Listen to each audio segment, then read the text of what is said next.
ಬೆಂಗಳೂರಿನಲ್ಲಿ ವಾಸ ಮಾಡೋ ಪ್ರತಿಯೊಬ್ಬರೂ ನೆನೆಯಬೇಕಾದ ಮಹಾಪುರುಷ ಕೆಂಪೇಗೌಡ.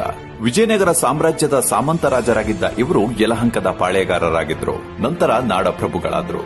ಹಂಪಿಯ ಬೆರಗು ವಿಜಯನಗರ ವೈಭವವನ್ನ ಮನಸ್ಸಲ್ಲಿಟ್ಟುಕೊಂಡು ನಮ್ಮೂರು ಹಿಂಗೆ ಇರಬೇಕು ಅಂತ ಬೆಂಗಳೂರಿನ ಆರ್ಕಿಟೆಕ್ಟ್ ಆಗಿದ್ದ ಪುಣ್ಯಾತ್ಮರೇ ಇವರು.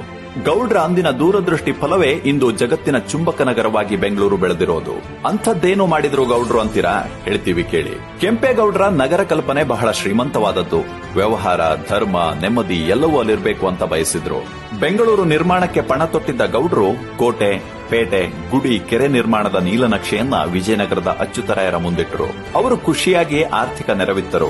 ಅದರಿಂದ 4 ದ್ವಾರಗಳ 64 ಪೇಟೆಗಳ 16 ಕೆರೆಗಳ ಬೆಂಗಳೂರು ಅಸ್ತಿತ್ವಕ್ಕೆ ಬಂತು. ಈ ಪೇಟೆಗಳಲ್ಲಿ ವೃತ್ತಿ, ಜಾತಿ ಆಧಾರಿತ ಅಂತ 2 ಭಾಗ ಮಾಡಿದ್ರು. ಅಕ್ಕಿಪೇಟೆ, ಕುಂಬಾರ್ಪೇಟೆ, ರಾಗಿಪೇಟೆ.